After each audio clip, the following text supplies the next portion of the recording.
Hey, top of the morning to you folks. Glad you're on this morning. Jason, have a great meeting. Skip rule number 43. There it is, man. Jennifer Yentz, good to have you. Barbara Schmidt, jump on. I'm going to do a little ink. I'm going to talk about looseness today, just how I am loose and why it matters to me as an artist, and that's part of style. And then I'm just going to paint a couple things that I promised last night some folks that I'd paint. One of them is how I paint my dragonflies. And I'm loose with them, just kind of a new way. I'm gonna show you another way that I haven't shown you probably in a year or maybe a year and a half. I've been doing this a long time, you know that. And I wondered today, I woke up thinking, how long am I going to do this? And then the answer to that question is, how long is a rope?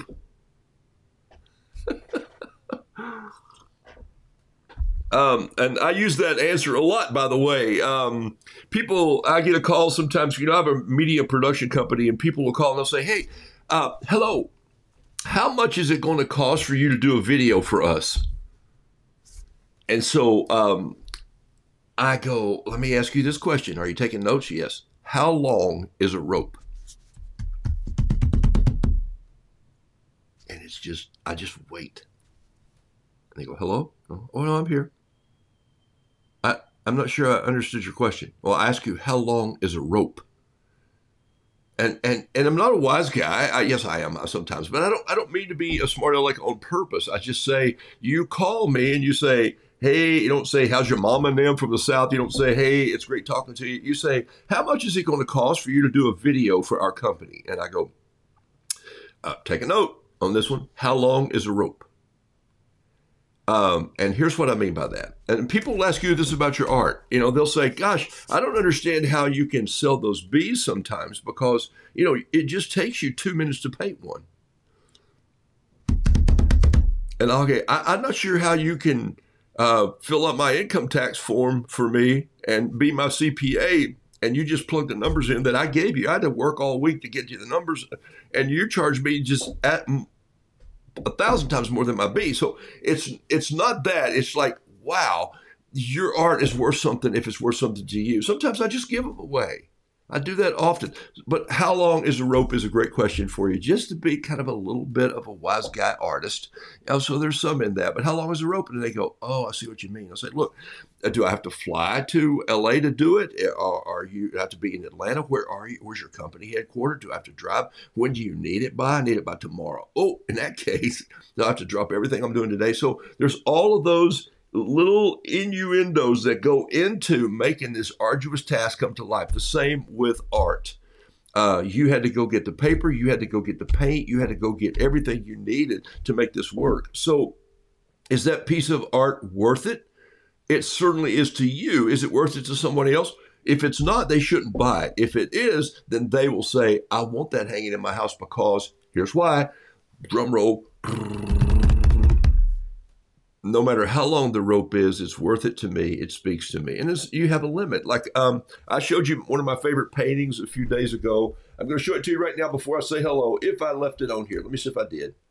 Rats, I may have taken it off of here, so I apologize already for dumping it in the trash. And I just dumped it last night. Shucks. I wasn't thinking I'd use it today. As I say hello to some of you here again, I'm going to see if I can, see if I've deleted the photo yet, and I'm going to just text it to myself right now. Let's see. It's usually right here in all of the... it'll take me about 100 months, 100 years to find this here. Just hold on a second. Recently deleted.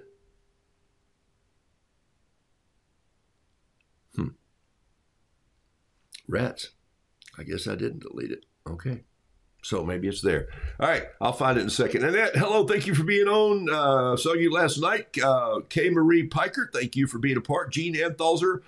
Ms. Carla's on the show. Ladies and gentlemen, Denise Albright. Yes, Denise, it seems like we just talked last night. Jason, too. June Jones, great for being on the show. James O'Ward Jr. I would like for my middle initial to be O. Oh, don't you love that? Hey, you might hear a tone. I'm going to airdrop a photo to myself.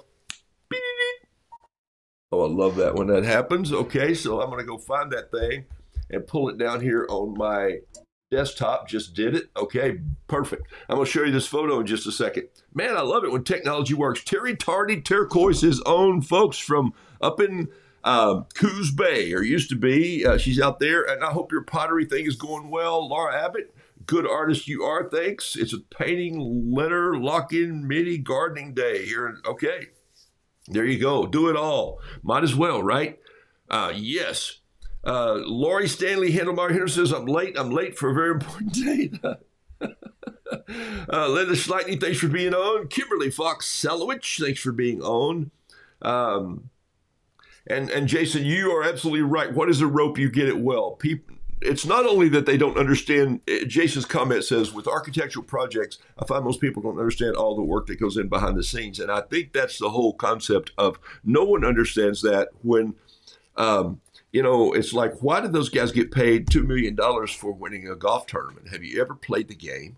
Have you ever tried to hit a round ball with an angle-shaped iron club, swinging it at 100 miles an hour? And get it in a hole somewhere. Have you ever tried that? I played 8 times when I was in Ponte Vedra Beach, Florida,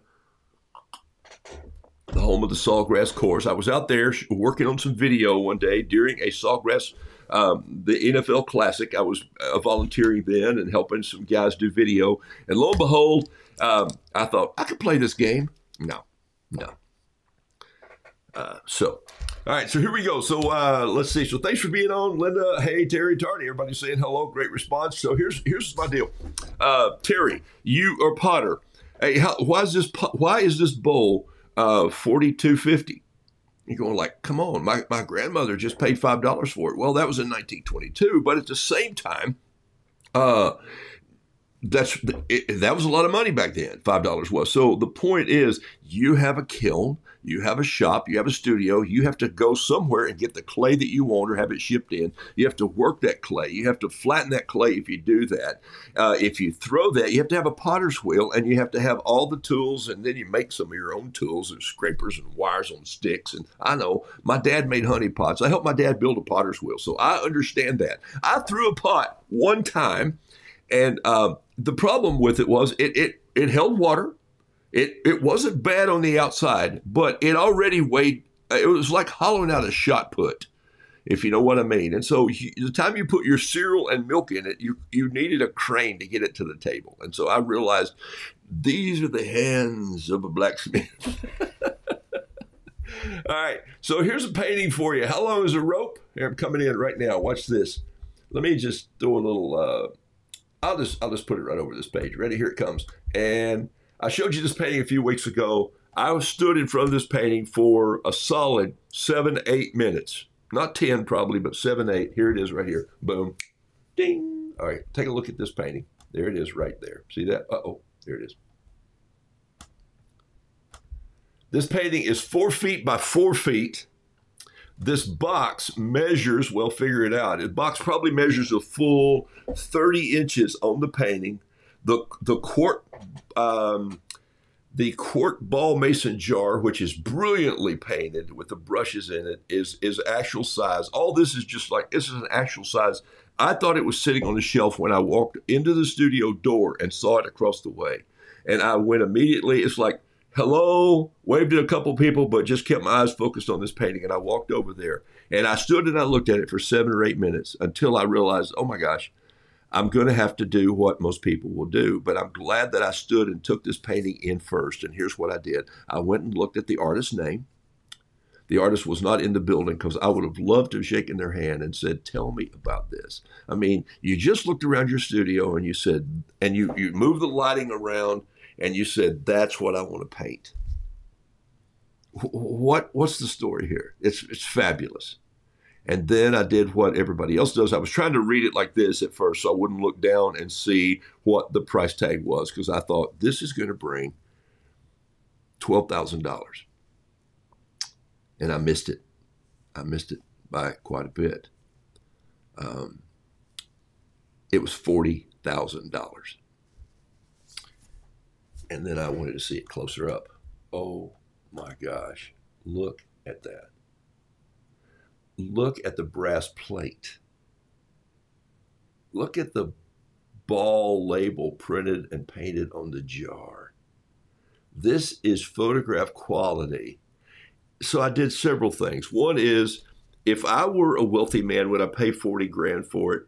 If I were a huge company somewhere and I were an art company, I'd probably own this. It's going to take the right kind of person who has the right kind of money for their business to own it. But people do collect art like this. I know paintings have sold for much more, but this is an artist who I've never heard of, you've never heard of. So the point is, I'm not knocking her price. How long is a rope? I think this person said, you don't have any idea how long it took me to do this. It took me all of my life to do this.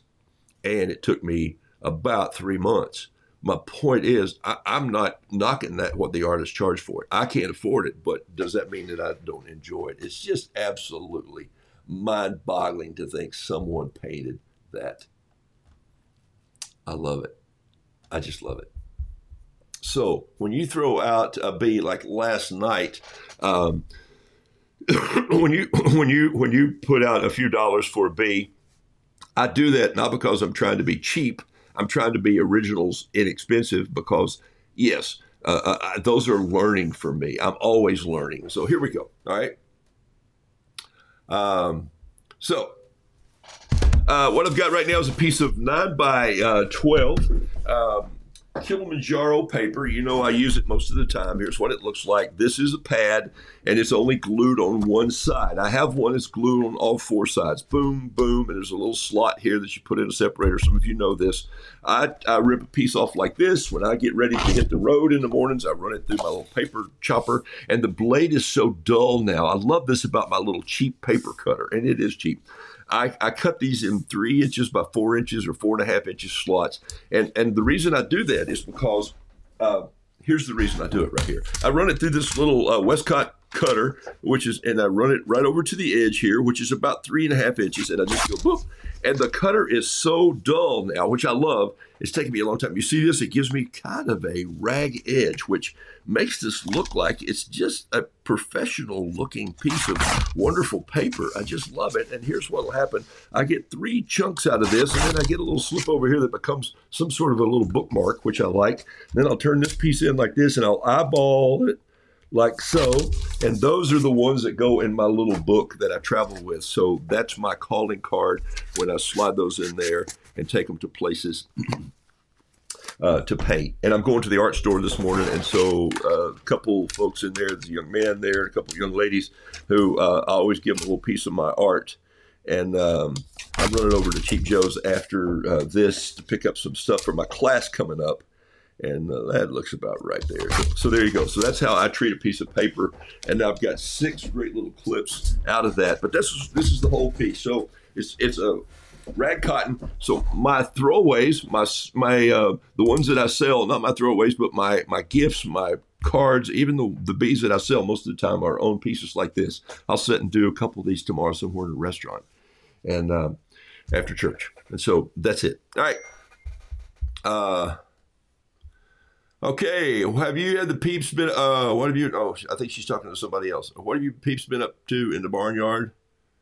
What have the peeps been up to in the barnyard? Okay. I don't know if that's for me. Ultimately, I sell what someone will pay for it. I think that's a good answer. Yeah, and you know what? It's a win-win situation. If I want to market my art, the reason I do auctions is because I replenish my art supplies, yes. And also, I've got grandkids that go to camp this summer. And then I get a call from Red Heifer about once ever. Is it not Red Heifer? It's some heifer. I don't know. I send bees, and some of that's from the tithe from this show. I bought bees and chickens, and I like that organization. And so But the point is that somebody will say, hey, I'll pay $30 for that, and I want to frame it and put it in my house, and it reminds me of this, this, this, and this. It's the connection. Enough talking. Let's do a piece of art. Okay. And I want to talk about being loose today. All right. Morning, Mickey Hupp and Elaine Barnett. Thank you for being on the show today. Donna Buckley, she's here, ladies and gentlemen, from West Virginia. And the Payne's Gray person she is. Let's see. This is not straight. Do you see that, how crooked that is? I just, obviously, this is part of my style. You know, I didn't measure this. I just eyeballed it, and I really made a mess of it. Let's see if I can put it on just a little straighter. There we go. That helps a little. All right. I'm just going to do this rooster for you with bamboo brushes this morning because I talked to some folks about them yesterday, and Phoebe and I have been talking about bamboo brushes again, and so Phoebe from Yasutoma, we had a great phone conversation this week. I tell you that those folks are just, I really love their style and who they are, and I've just been blessed by being a part of some art families, Cheap Joe's and his folks, and Phoebe and Torrance, and you know.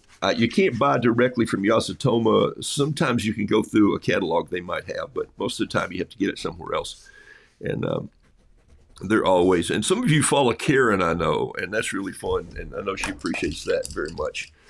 All right, so that's the sketch of the rooster. I didn't finish his tail, and I'm going to do with liquid, but I'm going to do just this really crazy. I've got the, here it is right here. This is one of my biggest bamboo brushes. It's called the JB 900.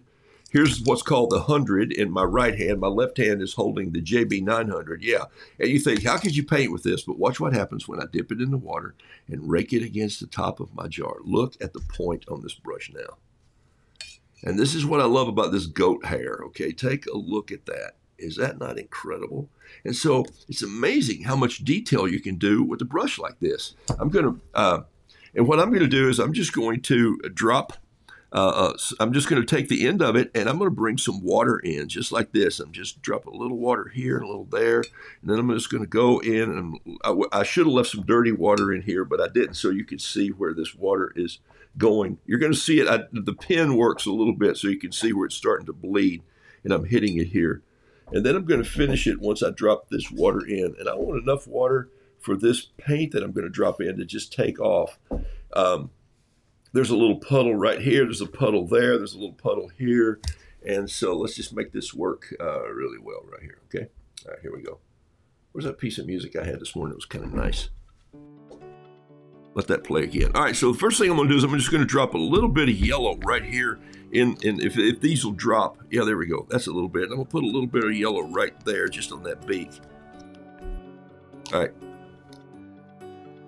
Get a touch here and a touch here and a touch here and a touch here. And this is mixing on the paper. So then I'm going to go in here and I'm just going to go with a little bit of, these are liquid watercolors. These are P.H. Martin's.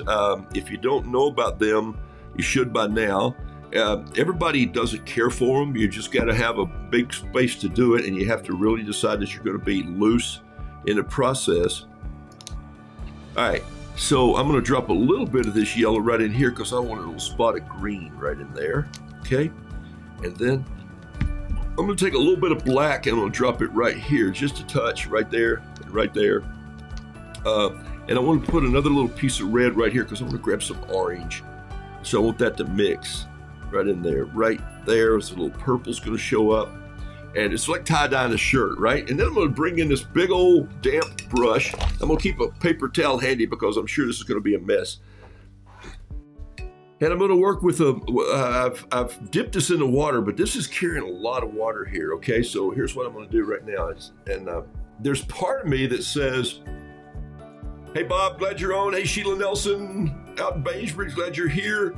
Don, I'm so, yes, I'm jealous that you got to spend a wonderful, I hope you saw my dear friend Megan, and I had some time to spend with her. They do a great job with their workshops at Cheap Joe's, I'll tell you that. And my little workshop next week is just 2 hours. I have one in June coming up, and I have one in August coming up. And it's 2 hours on journaling. And so there's a lot more, there's enough paint on this paper from those 2 drops to paint probably 5 more roosters. And I could probably do that just to prove it to you here. But take a look at what's happening to this rooster with this big old brush. You would think the big brush makes me want to just cover everything in, but I'm really treating it extremely loosely. I want to just do a little mixing right here. In fact, that's probably too much paint, so I'm going to go get some of that off. So here's what I'm going to do. I'm going to take this paper towel and I'm going to lean in and just let it soak some of that up. Look at that. That was about a quart. I'm just kidding. And now look what I just did. I slung my brush over here like that. And that's the other thing when you're working with a big brush, you better keep it away from your art, okay, because it will come and get you. All right, let's, remember this big brush? I think this rooster's so large he needs a bigger comb, so I'm just going to make this comb a little larger. Oh yeah, that's really cool. Look at that. Okay. Now let's go in here and get a little bit of this color right here. I'm just going to roll my brush in it with a little bit of a wet brush. There it comes again. We'll touch that, get some of that out of the way too.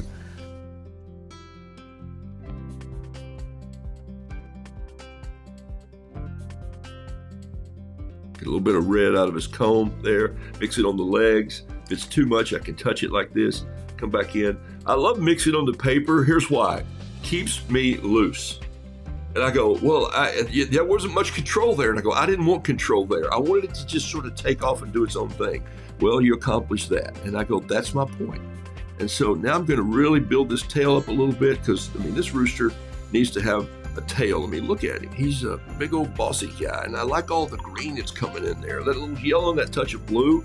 And sometimes this brush will look like you're going to paint around the corner. Just take it and drop it back in your water, straighten it out on the edge of the jar. This is that 900. Okay, so I'm going to put it down, and I'm going to grab a smaller brush. I'm going to jump down to a number 1.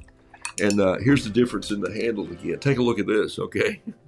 All right, so this is the Yasutoma SW number 1. And the reason I wear old white shirts in the studio is because when I'm working with these brushes, I'm just going to tell you that I'll sling one around like this, telling a story, and I have to come back, clean up my computer, the whole thing. So it's just how it works. Hey, Glenda. Hey, Pat Lightbody. Glad that you're on the show today. Good to have you, folks. I'm going to grab this. I'm going to touch this big old glob right here because I want this to lighten up. It's too dark for me. So watch, I'm going to lay this in it and just let it soak there for 1001, 1003. Look at that. Now I'm going to bring this back in and get a little more detail. Look at that.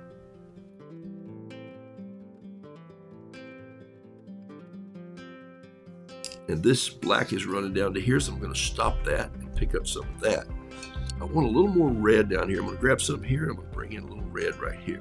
See, I just grabbed it right out of my painting becomes the palette. And I haven't done this in a long time where I've actually had this much water or paint down, and I just really like it. Now with this brush, I'm just going to get sort of wild here and make this rooster loose like he's in a windstorm. I just think there's something about that. See what happened here? Purple ran down the leg.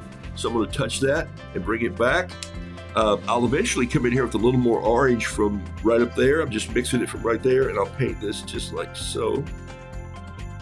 I'm holding this brush about halfway up. I can hold it back here if I wanted to, but this is a smaller brush for that purpose.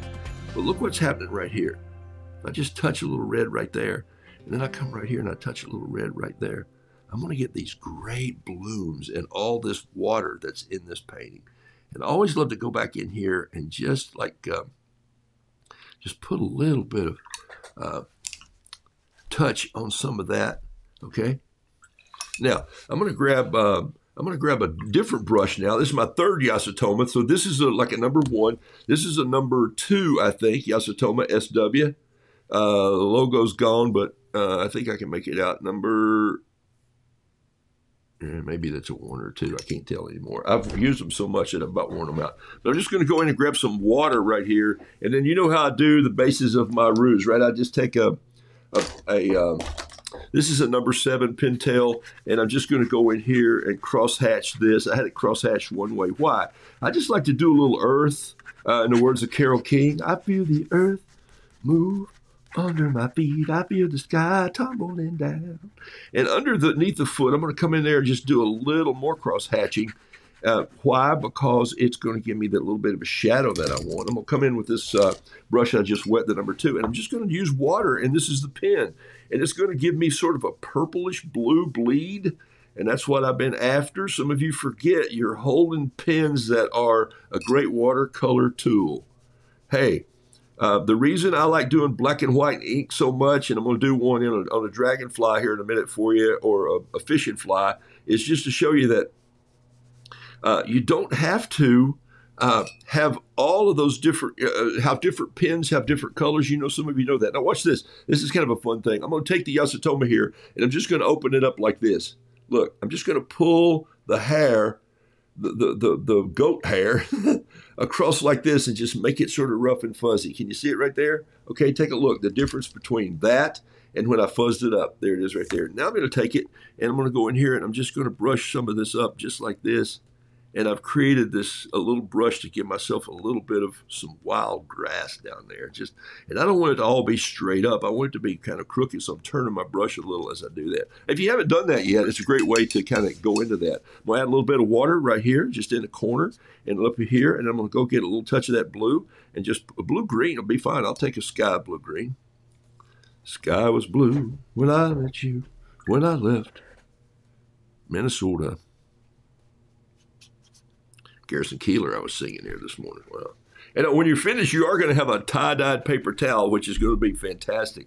Let me get a little more blue. I need some true blue if I can find it. Maybe that's a spot of it right there. That's okay. I'll use that as sky. Now, I haven't even opened my palette yet here. I've just been painting out of those bottles, and I'm going to go back and grab one more shot. Should have probably done this at the end. I should have probably done this at the end of the show so I wouldn't have had paint all over everything and me. But look what is happening. I want to come right in here with a little more of this sky blue, a little water first. That's what I love about these brushes. They carry just a ton of water. It's just amazing. All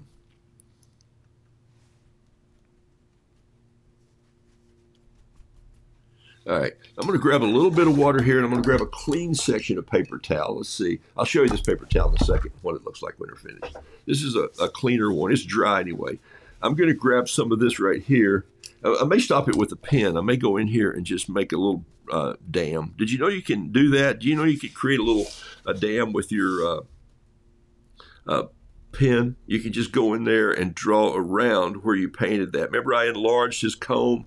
And so now you can go in there and make some fun little details.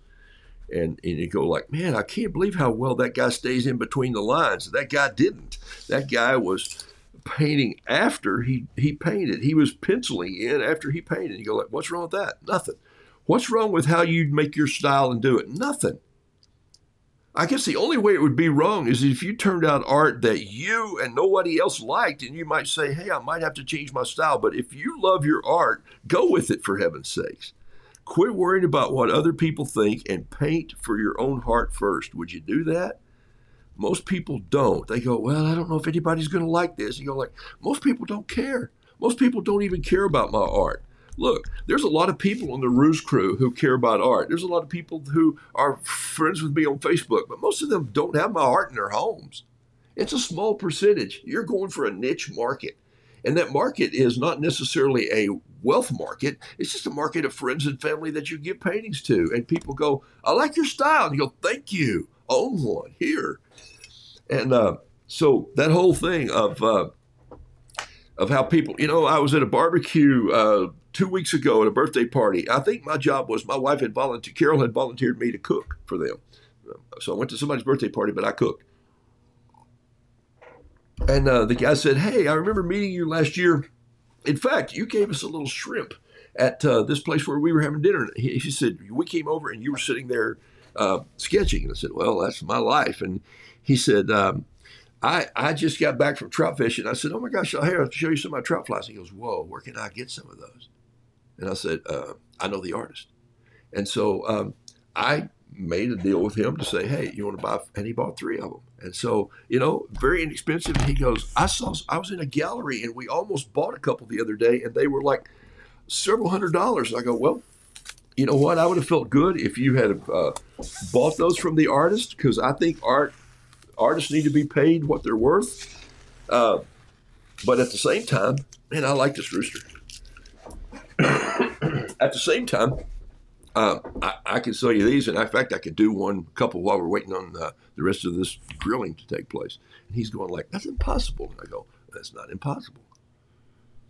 What's impossible is to deal with the IRS. Okay, here we go. All right. Boom. One drop of white right there.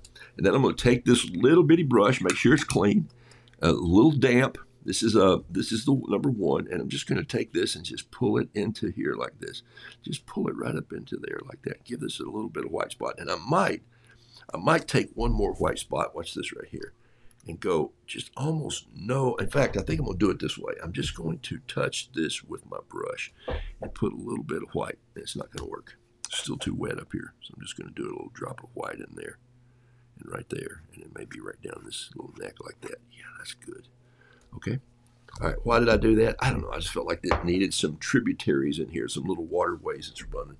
All right. I'm going to put him down over here, and that shows you how fast with 3 bamboo brushes. You could do it with one. I could have done the whole thing with the big one if I wanted to. Here is my tie-dyed, here's my tie-dyed paper towel that I was wiping it off with. Look at that. There's enough paint in each of this piece to make 3 or 4 more roosters. As a matter of fact, I could probably paint another rooster from just what's on this one, but I'd wreck him in the process, so I'm just going to stop while I'm ahead here. I could use a little more black right here just to grab, look at that. I just grabbed a little bit out of here and put some little veining down in this. Up here like this. I grab a little piece with this bamboo right here, reach in and just give him a little more eye detail right there. Oh, and maybe an eyelash. Doot, doot, doot. I love that when it happens.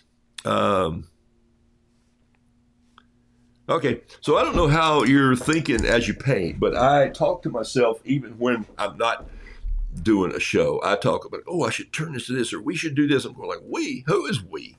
I see one thing that I missed, and I can maybe try to get it right here. If I can get a little bit of this purple right here off the leg, I'm going to wet that purple just a little. I'm going to put a little bit of purple right down here in the shadow. Why purple? Well, because purple is kind of a natural color for shadow, but also he has enough purple in his body to just give it a little bit of a sheen. Grab some green right here, too, and put a little bit of green in this. Let's see if I can grab some green here. Is that green? That might be green enough right there. Ooh, yeah, look. Grab a little bit of green and just give some longer sprouts here. If I need to go get some more green, yellow, I can't. Oh, no, I'm making it. Look at it come out of there, okay? So see, it's still not totally dry. And even if it was, I could probably work it back into life. And then put some, this is green yellow. This is perfect for tall grasses. All right, there you go. There's painting right there. Boom, done. And these colors, by the way, love the color magic. What happens when you soak a puddle? Yeah, isn't that cool, Michelle? It just happens. So your rooster is ready to party. Let's get ready to party. Okay, so really what I just did was I used, you ready for this? I used the 3 primaries. There they are. I added one little drop of black right there just to darken some of that blue so it wouldn't be too earth-shattering. And then at the end, I just drew, that's what normal white, regular white, regular white. That big brush I left out, I took some of the holidays out. It's almost hard not to close them up. And what happens with the amount of water I put on this piece of paper too, it starts wobbling a little bit. This would have been a better painting combination had I left it on a glued down or taped it down on the surface. But then I'd been stuck with it here and we would have just had to talk about that rooster the rest of the time. And I'm not going to do that. So right now what I'm going to do is I'm going to slide him off on this piece of cover here, just like this, so that he lays flat over here. Boom. And then let's go to the next thing we're going to do this morning. All right. Let me check, see if there's any questions up here. If I got a couple questions, I'll answer those. QQQ, if you got a question. What kind of white paint did you use? June Jones, thank you for asking. The white paint that what kind of did you use? This is Hydrus. It's also P.H. Martin's, and it is a titanium white. You know, theoretically, white is, it's an arguable whether it's really a color or not. But obviously they make it so it is, so I'm not going to go down that pike with anybody. But the point is, I use very, very little white because I normally like to leave natural holidays in the paintings. Remember my book, Noodle Doodle Fiddle Piddle? The best holidays are when you have bright white paper showing through. Also, the reason that sometimes I love watercolor's transparency a little bit, and why I went into that dark area and soaked it up a little bit, is because I like when light goes through the painting and hits the white paper and brightens it up from behind. Now that sounds weird, but that's some of the light fastness that just colors bounce back. It makes that color seem fresh again, and that's why I like to leave a little light in it. You can get that with oil paint, but you have to apply it and you have to work it and work it and work it. And I just don't have time for that. So these are P.H. Martins. These are not cheap. I think these are probably, I don't know, $10 or $12. But my gosh, I've had them forever. And it's not like you're going to paint with them every day. But that's the white that I use. So I have what's called carbon black. I have titanium white. I have ultramarine blue. If you ask me the three colors that I could take anywhere in the world and paint something with them, they're these three colors right here. By the way, they're these three colors right here that I feel most readily. Here it is right here. The yellow, the red, and the blue. They're right there. And now there's a couple different reds here that I'll just push. And I actually put another little orange or yellow orange in here. It's called Indian yellow. And it has a different texture. You can just see it. It's kind of a strange looking little thing. It looks like a barnacle. But anyway, so those are the three colors that you can make any color, those of you who study that. I don't do color wheels. I don't do color charts. I don't worry about, oh, you put a color with this one. I don't know if in creation that have happened as much. Their colors, yes, do they complement each other? But I don't necessarily care if my work's all that complementary or not. I just say, ooh, that needs something right there to make it pop. So sometimes I'll just take orange and throw it in there, and you go like, whoa, but orange works with green. Orange works with pink. Orange works with black. So it's amazing how you find colors that are kind of not necessarily on your spectrum, okay? All right. I want to show you, last night I was talking about this Soho paper, because I'm going to take a complete detour here and do something that I haven't done before, and that's use a bamboo brush on Soho paper. When the Asian brush was made to do Suni ink with, Sumi ink is just this beautiful, slick, flowing black ink. This is by Yasutoma also. And, you know, the masters, those guys are phenomenal, men and women who just are phenomenal with their brush work. And so in this case, I'll show you a little, well, here, let me just show you on this little poppy that I started here, okay? So in this case, I'm going to just use regular watercolor and not ink. And I'm going to wet these colors just a little bit like this, just to loosen them up. And here's why I'm loosening them up if I'm painting with a bamboo brush. I'm loosening my colors up so that this is goat hair, so it's not really fragile, but I don't want to punch it down into the paint like this, okay? I don't want to go boom de boom de boom. I want to. I usually paint. A bamboo. Well, here I can just probably do that. I usually paint it out of here.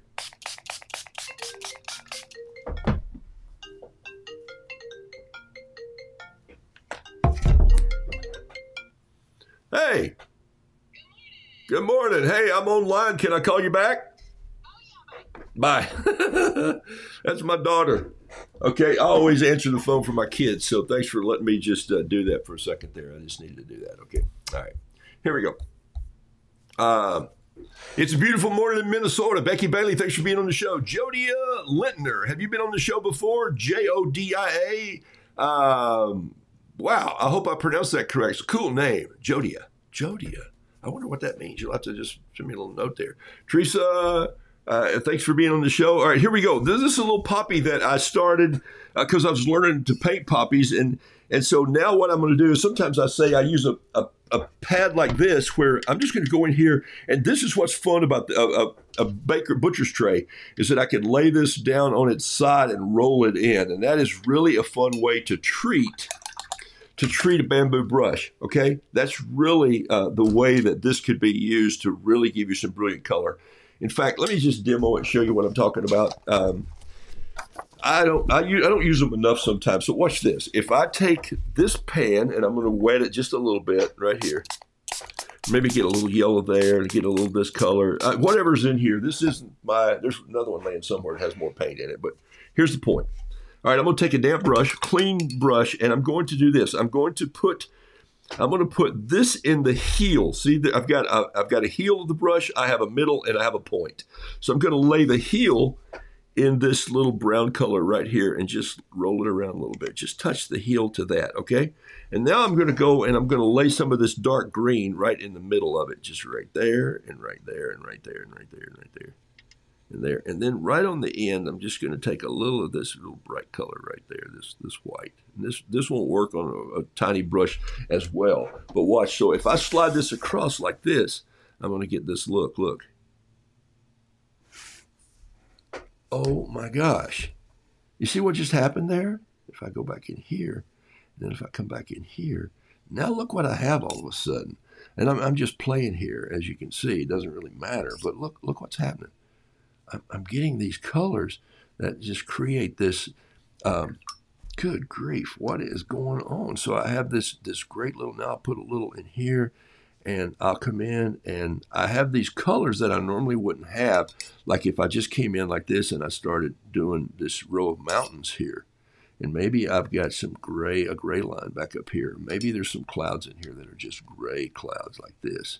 And then I've got some blue mountains. I've been in the Blue Ridge Mountains, okay? So Donna Buckley was just in the Appalachians, you know, right there near Boone. And so you suddenly get this feel for these mountains that are just breathtaking, and they're all in there. And look how this bamboo brush just scrolls across. You don't see me doing any scratching or painting. I'm just waving, letting the water and the paint do what it does best. Maybe a little purple comes back there, you know. Who wrote the song, Purple Mountain Majesty? See, there it is right there. And now we're coming down here, and so there's this little long and winding road. All right, so you see what happened there with just mixing the colors, and it all started because when I wiped those three colors across there, I got that. What a great way for me to experiment. I'm gonna lay that over there. We'll come back to it in a second. I'm gonna show you something. Let me get that out of the way right there. I should probably put a little more right up there. See, this is a hard thing for me to do. When's it time to quit? Maybe never. Okay, here we go. Let's do a little dragonfly the easy way, and then we'll go from there. Okay, so let's start with a big pen so you can see it on on the camera. All right, here we go. I'm gonna lay out a Lamy fountain pen. See if this one's even writing. Yep, a number 2. This is a number 2. This is number 3. Preppy pen. This is a razor point pilot pen. This is a ultra fine flare, discontinued. You can find something to replace it. This is a Sharpie roller 05 pen. There, 5 pens. Those 5 pens, I'm going to do this. So what I'm going to do is I'm just going to do the eyes of the dragonfly, and let's do him this way right here. Okay, they're sort of elongated and bulgy, right? The buggy is the word I'm looking for. There we go. This is going to be a big old dragonfly. His wings aren't going to fit on the page. And then I'm going to draw his body just with this same pen. It come down like this. Kind of a mouth there, and it looked like a camel. But then I'm going to do these little segmented parts that come down, and whoa, it looks like you're drawing a shrimp. Well, some things are related, okay? I don't think the dragonfly and the shrimp are, but they both live near water. I'm going to come in right here, and I'm going to put some legs in like this. I don't know if I've ever done a dragonfly this big, but he's going to show up well, I think, for our demonstration here this morning. So now what I'm going to do is I'm going to change pens. I'm going to go with this razor. Why? I just know how this one bleeds a little differently. So I'm going to take this and I'm just going to blow a wing across out there just like that, a little thick part. And I'm going to take this one and blow it out just here like this. Okay? It's fine if his wing goes off the page. And then come in here like this. Come in here like this. And now, while that's still drying, it's going to dry faster on this paper. I'm going to take this pen and I'm going to go in like this, and I'm going to do his back wing like this and come down here with it like that and maybe cut it in. Okay. And now let's start to add some let's start to add some different here. I'm going to take this rollerball pen. I don't even remember what it bleeds like. And I'm going to come in here and just do some color on this side right here like this. Look at this. Okay. And then I think I'm going to do a little color there too. Okay. All right. So here's where that bamboo brush is going to come in handy again. Watch this. I'm going to come in here and I'm going to sweep a little water across. I need some music to paint this thing with, I think. Here we go. See what this is.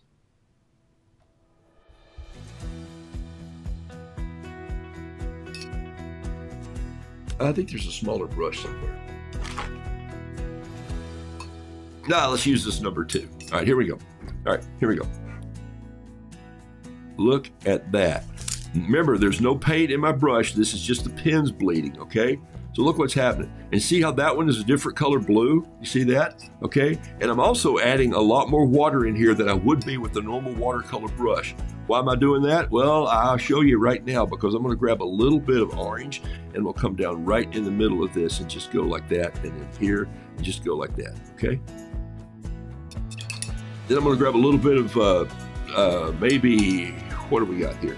A little bit of turquoise. Oh, no. Let's go for some mint julep. Right up on top. Look at that little mint julep right on top of it. Still see the line under there, right? Look at that. And then let's grab a little bit of royal amethyst and throw a little purple in there. Dragonflies, they don't rent tuxedos. They don't get to dress up. They don't shop at Neiman Marcus. They show up with the colors that God gave them, and they got to look impressive to wherever they show up and whoever they show up in front of. You know, I mean, that's their whole deal. Okay? So take a look at the colors on this thing. And here's what's happened. Same thing that happened on that rooster. I'm laying down enough water to make this loose. My dad said this to me. He said, son, you leave a big wake.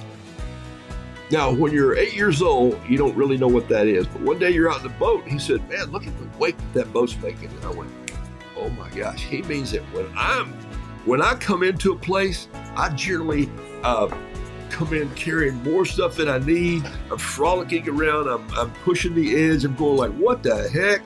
That's kind of where I live. And so that has gone into my watercolor in a fun way, that I leave a big wake. And I can just be as wobbly and as goofy as I want to be. Who cares? Who cares? All right.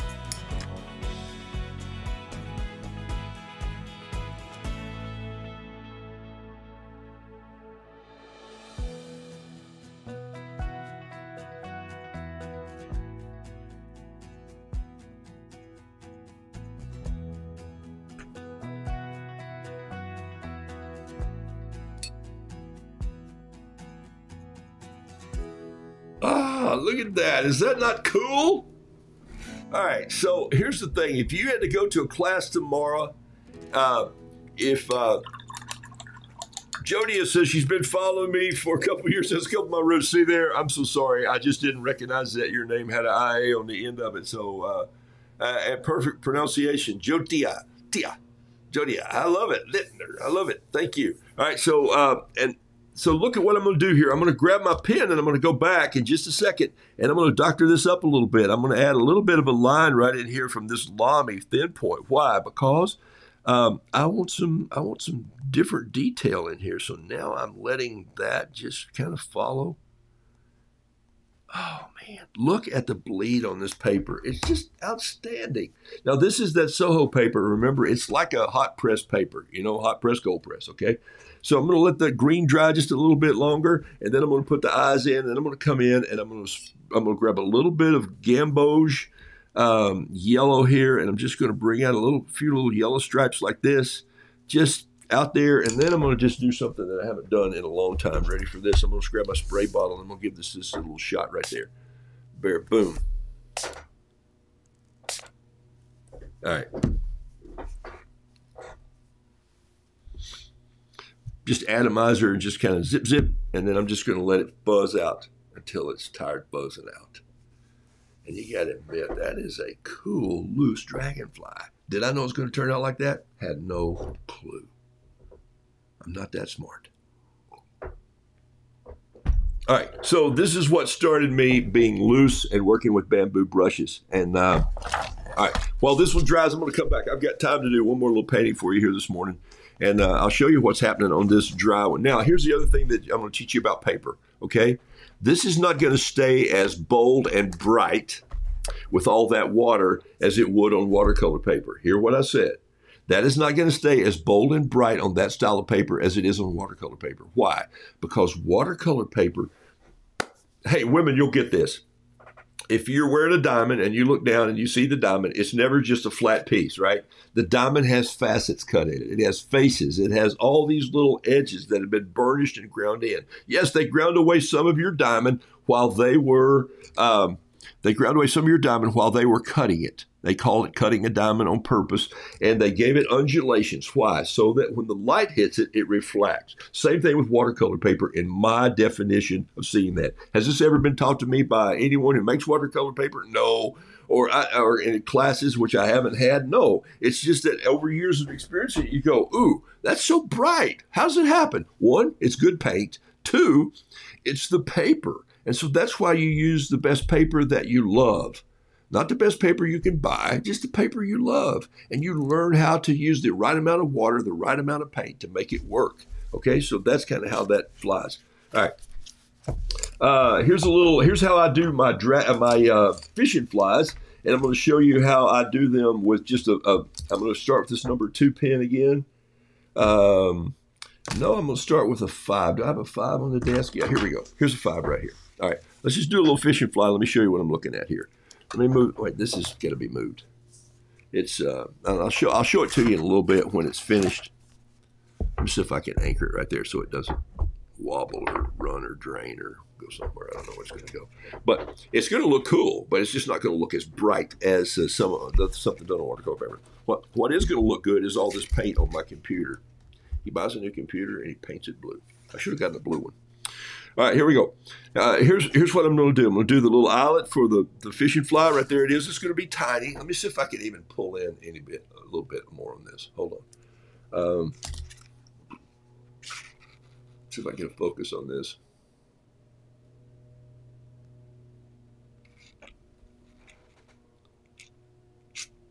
Okay, that's close enough, maybe. All right, so there's this little eyelet, and then what I'm going to do is I'm just going to treat it with a little bit of some thread right here, just like this.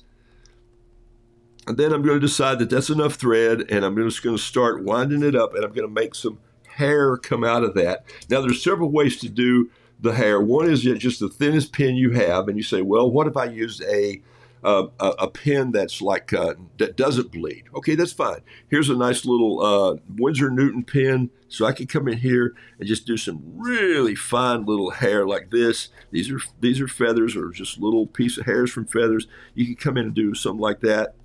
And then what if I came back in with my 05 and I just grabbed something like this, and I said, okay, now I want this thing to really probably come in here with some heavier ones in. And then I might even go get this fountain pen. So I'm changing pens the whole time. Why? Because I don't care. I'm being loose. And I'm not trying to paint a fly that somebody tied and sells at REI or Orvis. I'm not trying to do that at all. Why am I not trying to do that? Because I don't care about their fly. I care about my fly. So I'm going to come back here with the whole fly. I'm going to do the short little hook in the back. Come in here with the little barb, but come back in. And then right here, I'm just going to do a couple little tail spins off the back, okay? And this pen just quit on that paper. This paper is about 120 pound, but it's watercolor paper. It's a little different, okay? All right, so now what I'm going to do is I'm going to create the body of this, and I think I'm going to create the body of this out of, where's my other Lamy pen? Here it is, my bold Lamy pen right here, okay? Here we go. So I'm going to take this and I'm going to go like this.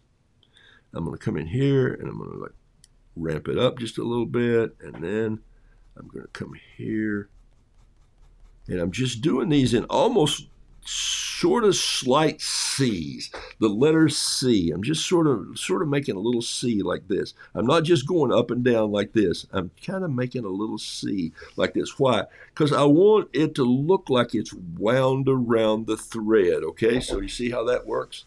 That's not focused very well, is it? Let's try it now, see if I can get it refocused. It's a long way off, folks. That's not bad right there. Okay, so now watch this. I'm going to take this skinnier pen right here, back to this, and I'm going to put in what's called a couple hackle flies. And the way I'm going to do that is I think what I'm going to do first is I think I'm going to take this pen, and I think I'm going to draw a couple of those little flies just in like this right here. Feathers. See those feathers that just went in there? Okay, now let me show you how to make those feathers turn into real feathers. Okay, take a look. I'm going to grab this, and I'm going to go here.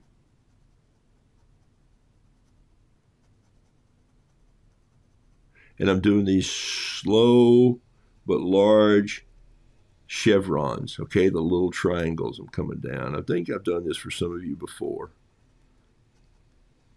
Now, here's where, am I trying to stay in the lines? That's okay if I do. It's okay if I fall out anyway. This fly's been in the water, so if he's wet, who cares?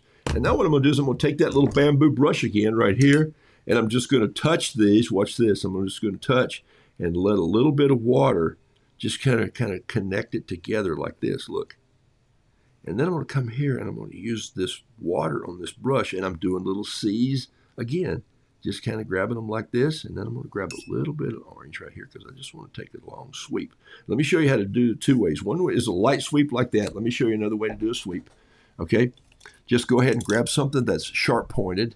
Let's see if this might work right here. Let's see. This is, all right, this is a dip pen nib that's like an artist pen. And so what I'm going to do is I'm just going to take a little bit of orange ink or orange paint right here, just ball it up right there. It's kind of heavy right there. And I'm going to take this pen, just wet it, and I'm just going to take this.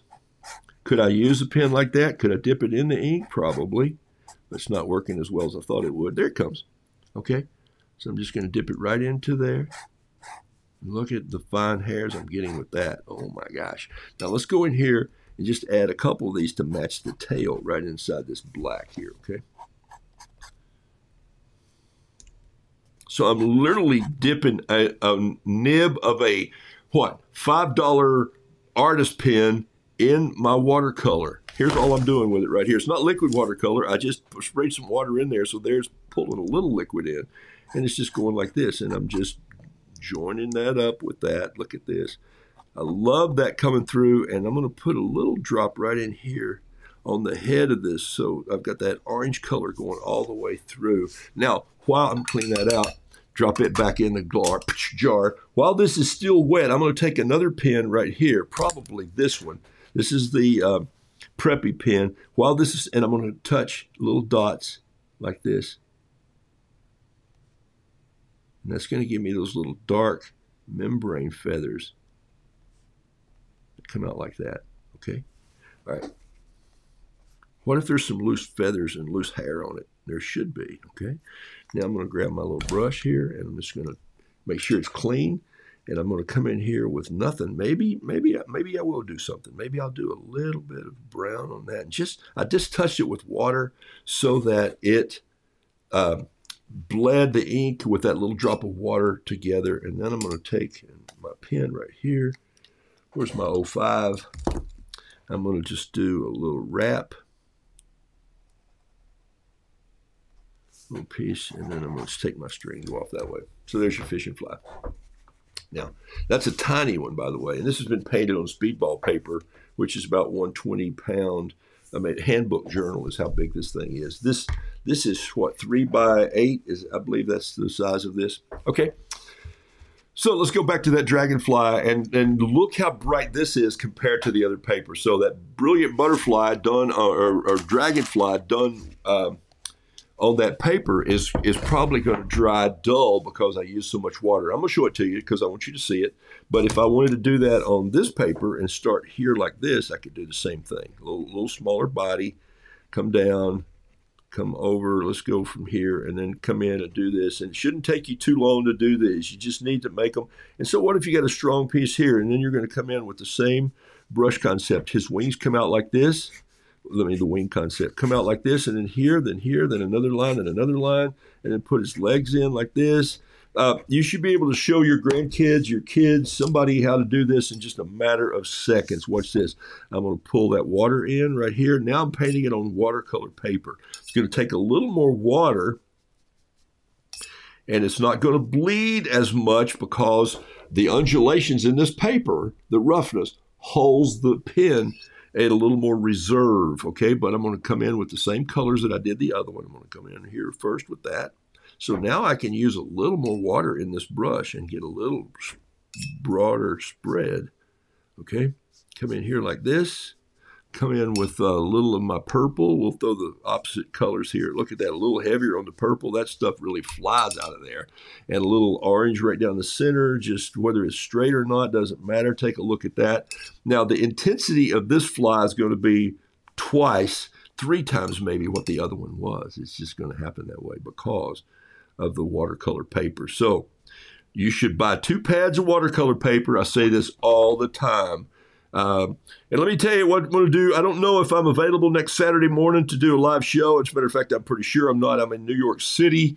Supposed to be hanging around the Fox News guys with a buffalo. But watch for my post. I'm going to post as we go through the countryside with this buffalo next week. Should be a fun thing to do.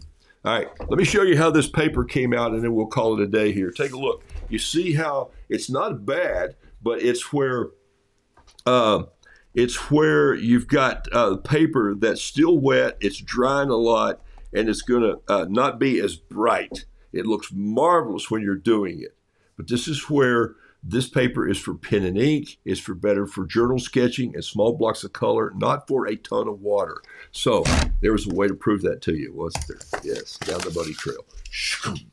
All right, now this one is going to dry completely different. You're going to love it. You're going to go, oh my gosh. And when as soon as these dry, I can come in here. As soon as they dry, he says, this is what Terry Tardy likes when she says, you know, he says he's going to do this when he waits, and he never waits. The kiln never waits. Okay, so there it is right there. Great at splatter. Just grab 2 of these brushes, grab a little bit of blue, and just come in like this. Turn it so they all don't look like they've come in the same direction. A little bit of yellow or gamboge, come in like this, and just a little bit. Man, if you want to splatter something, the bamboo brush is the way to go. So now I got 1 more minute to go. Watch this. I'm going to take this dirty paper towel, and I'm just going to come in, and I'm going to do what I did on the rooster earlier. I'm just going to grab a little bit. I can also do this with a dry brush. Let me show you what I'm talking about. What if I take a dry brush like this? This is a number 8, and I just drag that dry brush across here like this. Look what happens. It mixes this, but it also picks up some of that paint. If I feel like I've gone a little too heavy, okay? Which sometimes I've been known to. Look, I got blacksmith hands. I already talked about that. All right, so there's a little dragonfly for you. And if I wanted to round these wings out and make it look, I can later. I can just take them like this, and I can pull these in so they don't look like, look at that, look at that. Didn't want to get rid of all that. All right, there you go. Hey,